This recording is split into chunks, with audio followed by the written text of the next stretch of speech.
Welcome to the channel and to this story time video. This video is something that you can listen to while you're painting away. It's a story about, an origin story about one of the characters, heroes of the 13th My Space Marine chapter. If you're interested, there's other story time videos that you can listen to that I've done in the past. There's also the general video called Storytime the 13th, which will give you the background of my Space Marine chapter in case you guys are not up to speed. Each of these story times are concurrent, they do follow each other.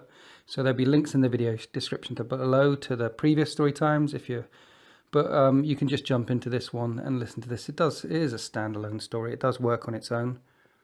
Okay, that will do for the blurb. No more prevarication. Let's dive in and tell you the origin about Chief Librarian Sagan Meer. Subtitle to this story: The Death of Vengeance. So the 13th Fleet now consists of around 200 ships, while the majority of these ships are civilian. Over 50 are warships, the ships of the line, and most of these are small frigates, corvettes and defense monitors. Of the big ships, there are two capital ships. They are Apocalypse-class battleships, the Invincible and the Defiant.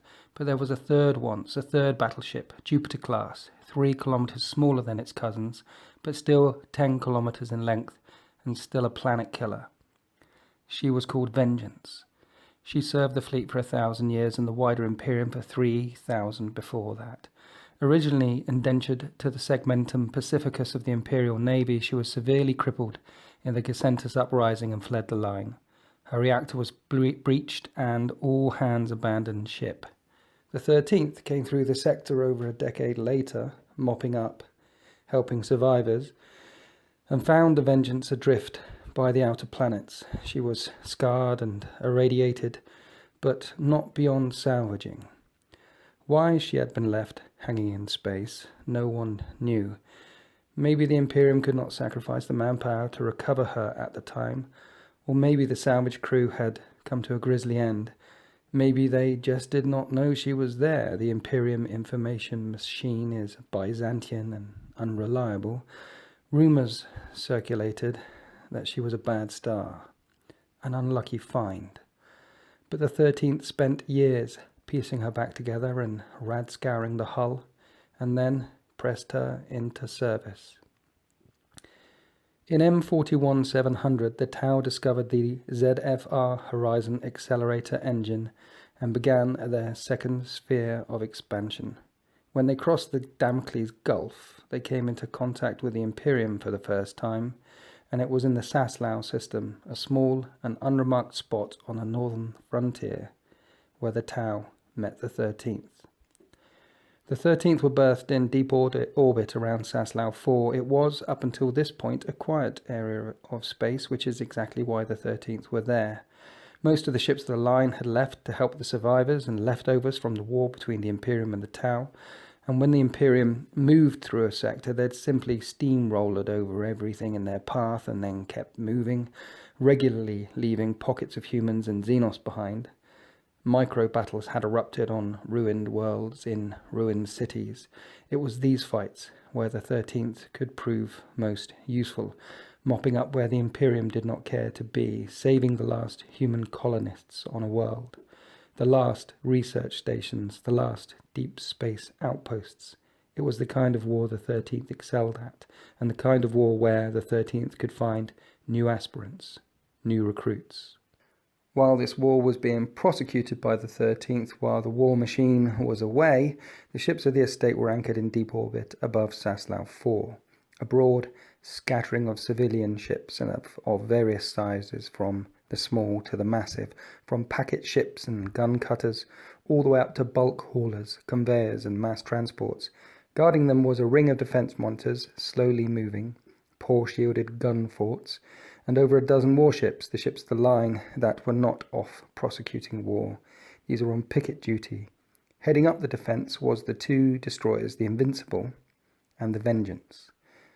The Tau entered the system at an angle 90 degrees up from the lateral plane.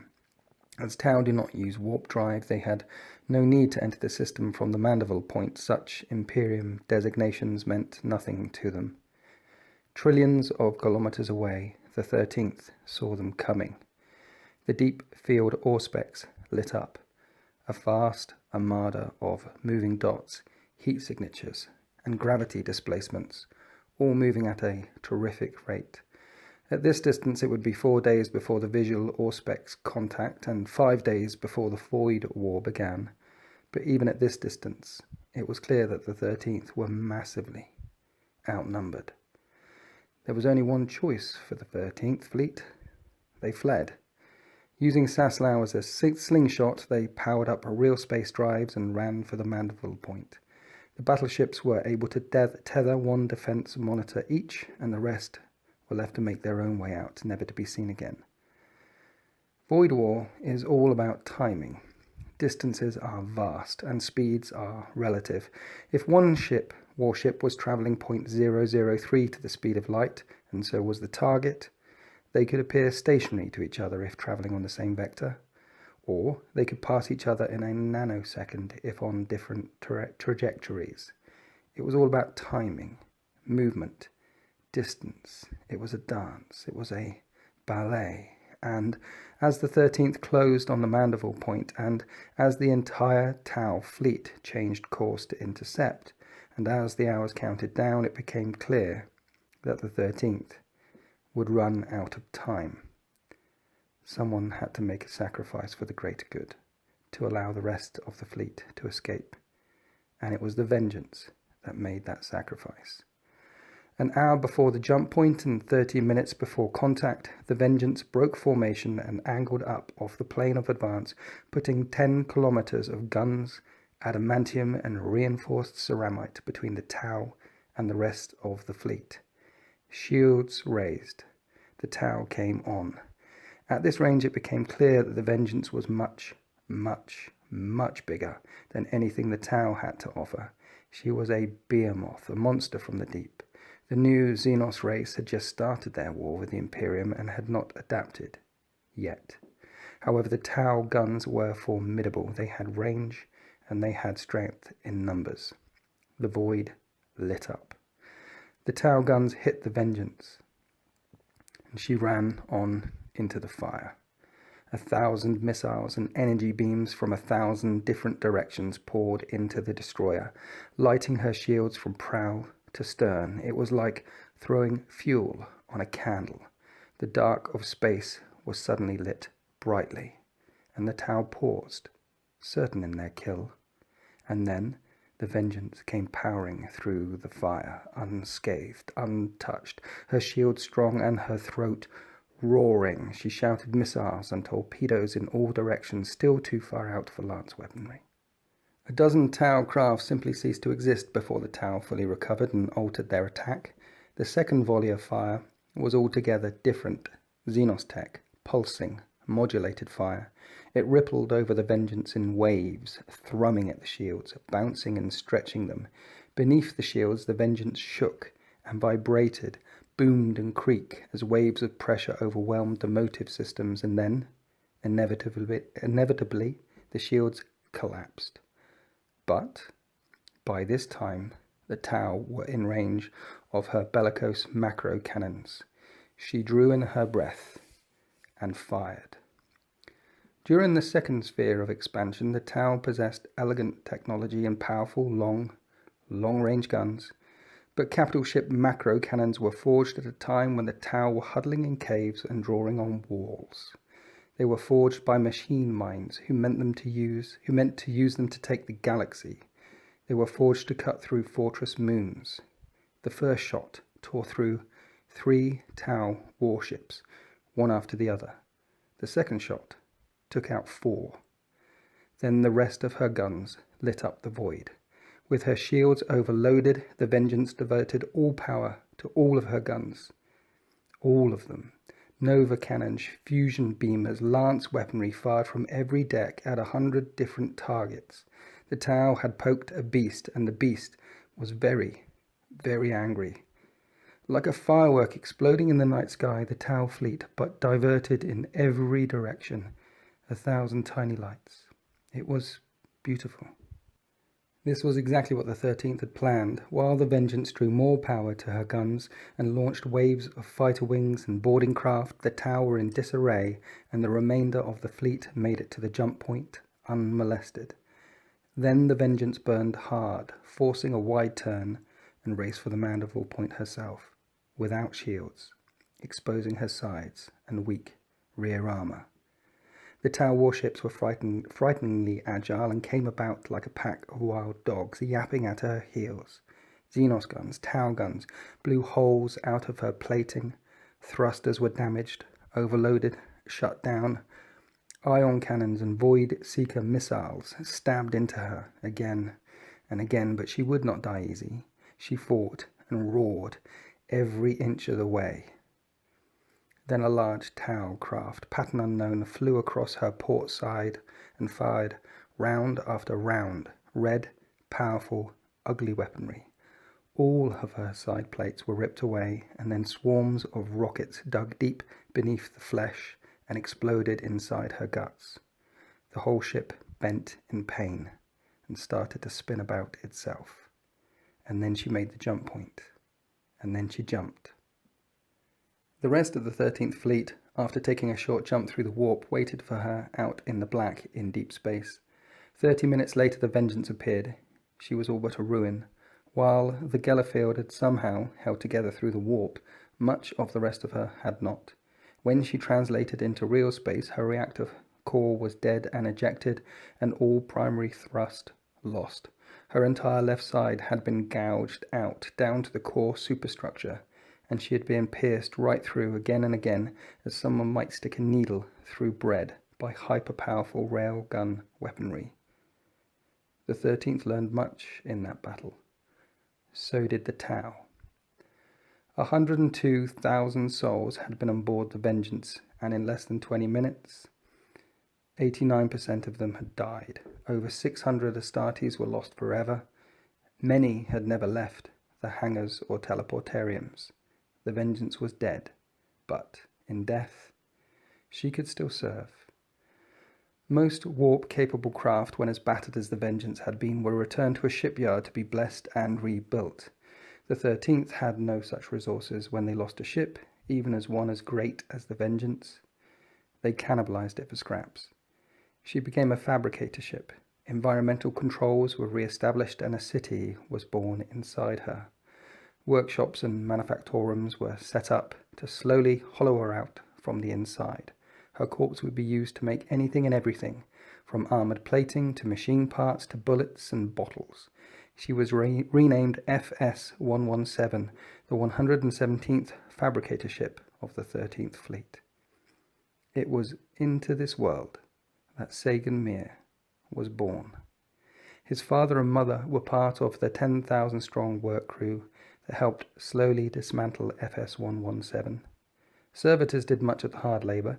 Engineers mapped and planned the process. The human work crew dismantled the larger pieces that were brought into the work bays by the servitors. They sorted and categorized all the parts. His mother was a line worker. His father an oilman and worked with greases, oils, coolants and fluids. By the time Sagan was 3, his mother knew he was different. By the time Sagan was 7 or 8, all the mothers knew, and the other children stopped playing with him. But that was okay. By that time he had started work too. There was a scolum in the empty halls of FS-117, which he went to for 4 hours a day, where he sat in the corner on his own, and no one ever looked at him. And when not at school, he could be found separating nuts from bolts, or wire from the inside of plastic cabling. As Sagan worked or schooled, he would see things in the shadows, and when his mood was most foul, he would see things in the light. He would hear voices, and sometimes he would speak back to them.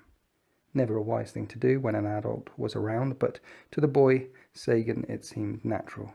He knew no other kind of existence. He did not manifest any powers back then, no lightning bolts or flashy pyrotechnics, just voices and shapes and things in the corner of his eyes. However, he did remember feeling permanently afraid.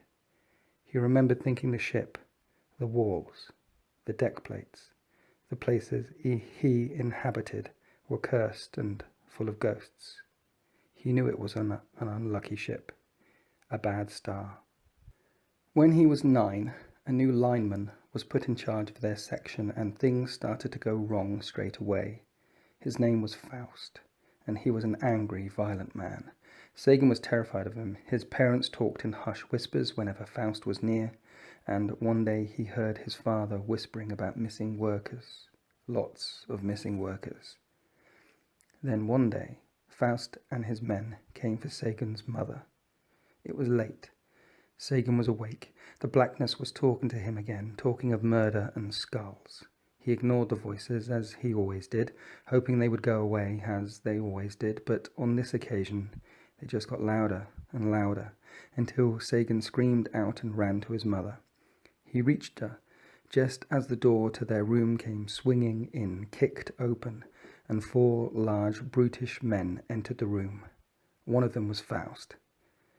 There was shouting and violence. A man grabbed his mother by the hair and started to drag her from the room. His father attacked. There was blood and noise, and Sagan curled up in the corner and trying to ignore the voices. The voices told him his father was going to die. The voices laughed at him. Faust smashed his father to the floor.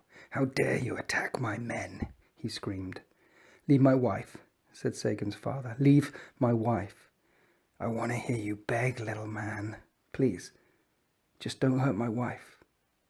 "Good enough." Then Faust stabbed his father in the neck with something sharp. The air turned red. The walls turned red. Blood pooled across the floor. The voices in the shadows were laughing and laughing. And Faust and his men turned and left, leaving Sagan and his mother behind, cradling her dead husband. Things changed pretty rapidly after his father had died. Sagan's mother was called Tursi. She had always been a fierce and intelligent woman, but after that night, she became something else. Tursi Meer became a leader. All over the creaking and peeling hull of FS-117 there were other families and other victims of Faust and his men. Stories of violence began to emerge. Some individuals had gone to the engineers to complain. Maybe Faust had been disciplined, maybe not, but Faust certainly made it worse for those that complained. And some of those that had complained had died, rather suddenly. A collapsing beam here, a malfunctioning airlock there. One person had boiled inside his compressor suit while floating outside in the black. Tursi found them all. She spoke to them all and began to form a plan. It was at this time that she began to ask Sagan for advice. While he was only 9 years old, she knew his instincts, his foresight was a gift. He always seemed to know which way the coin would land. So she asked him now whether he thought the people they met were good people or bad people, whether they could be trusted or whether they were liars and cowards. Simple questions for a little boy, innocent. And Sagan would happily answer each question, although he never told his mother where he was getting his answers. They came from the faces in the shadows and from the voices in the dark, and sometimes the voices in the light. That way, Tursi was able to pull together a group of like-minded people, and they in turn were able to reach out to the few others they trusted. There were secret meetings. Some people wanted to get the engineers involved. Others wanted to get a distress message off ship to the Astartes of the 13th. The group became groups of people, each with their own grievances, each with their own stories. It was in this way that Tursi heard about the Hanging Gardens, and one night she and Sagan found their way there. It was down in the bilge decks where the air was moist and hot and the ship creaked alarmingly. This was a place of metal catwalks, thick cabling and bulkheads and weak sodium lights. It was a place of water and fumes, full of trapdoors and backdoors and crawl spaces and dead ends. It was narrow and dark, and yet, in certain places, wide open and lonely. There were forgotten spaces down there in the black, empty hangars, silos full of chains and rust, deep shafts that dropped into nothing. And in one of these empty spaces, the Hanging Gardens.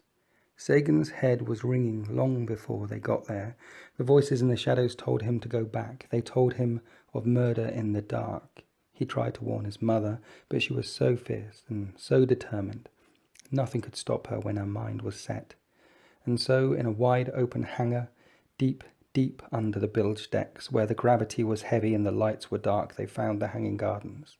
Sagan could remember very, very little of it. Bodies dangled from wires, hundreds of them. the smell of it, so thick you could taste it. But what he most remembered was the symbols scratched into the walls, into the floor, into the bodies. That was the first time he saw pure chaos with his own eyes. He remembered vomiting and screaming and screaming. He remembered his mother dragging him away and trying anything and everything to make him calm down, and, more importantly, to try and stop him making so much noise. She tried pleading with him, slapping him, smothering him, but he could not stop. He would not stop. He felt sick to his core, and he remembered the faces in the shadows were laughing and laughing at him, brutish, ugly sounds. It sounded like the laughter of thirsting gods. So much noise was bound to attract attention. His mother was dragging him and dragging him back through the narrow spaces as his screams echoed everywhere. Then men appeared and kicked Sagan to the floor. They laughed at him. Or was it the shadows laughing? He remembered blood. He remembered his mother screaming. He remembered Faust's face pressed up against hers. He remembered the laughter. "I want to hear you beg, little man." Sagan pissed his pants. The shadows laughed at him. "Good enough." Then there was an explosion of light. Drawn by the noise, another group of people had come, line workers and manufactorum serfs, spilling down through the corridors. They came roaring and chanting with weapons in their hands, waving bulk lights and hefting hammers and spanners and arc tools. Faust and his men dropped Sagan to the floor and disappeared into the ship. His head began to clear. His eyes began to clear, and he could stand and look around. He realized how close he was to the central manufactorum, just how far his mother had dragged him. His mother was nearby, shaking and crying, and a crowd of people pressed around them. Others ran off into the dark to look for Faust and his men. The line workers from the manufactorum saved them both that night, and in return, Meer saved them all. Over the next few days, the fight back began. The workers of FS 117 began to organize themselves and began to rebel against Faust and the other linemen, all under the leadership of Meer. What started as a simple protest against Faust, against one lineman, snowballed into a protest against them all. Within a few short days, all the workers on FS 117 had thrown down their tools, and more stories of abuse, abductions, mistreatment, and murder quickly surfaced. And the story of the Hanging Gardens circulated. It became apparent that FS 117 was rotten to the core, a bad star. And the dividing lines were not that clear. Some linemen joined the workers. A good chunk of the workers joined Faust and his henchmen. After 4 days, the first acts of violence broke out, and then it just got worse. Faust and his followers held the keys to the kingdom. They could open any lock, and they knew where to look. And FS 117 had once been a battleship. They found guns and armor and grenades, and one morning, on day 7, they used them. By the evening of day 7, over 1,000 people were dead, and all-out war had spread throughout the ship. The war ended in Hangar 16B. That was when the Astartes of the 13th intervened. Meer and her core supporters had been driven back into the hangar by a screaming mob of men with guns and blades and blood in their eyes. As ever, Sagan was with his mother. He had barely left her side. Tercy's followers were spread throughout the vast expanse of the hangar. The hangar was a chop shop full of broken machine parts, and crouching in the rubble were groups of line workers. Some had firearms, most carried improvised weapons of some sort. Faust and his men were pushing through the only functioning entrance, a wide rail tunnel, large enough for the brute hall servitors. Las rounds flashed. Smoke filled the air.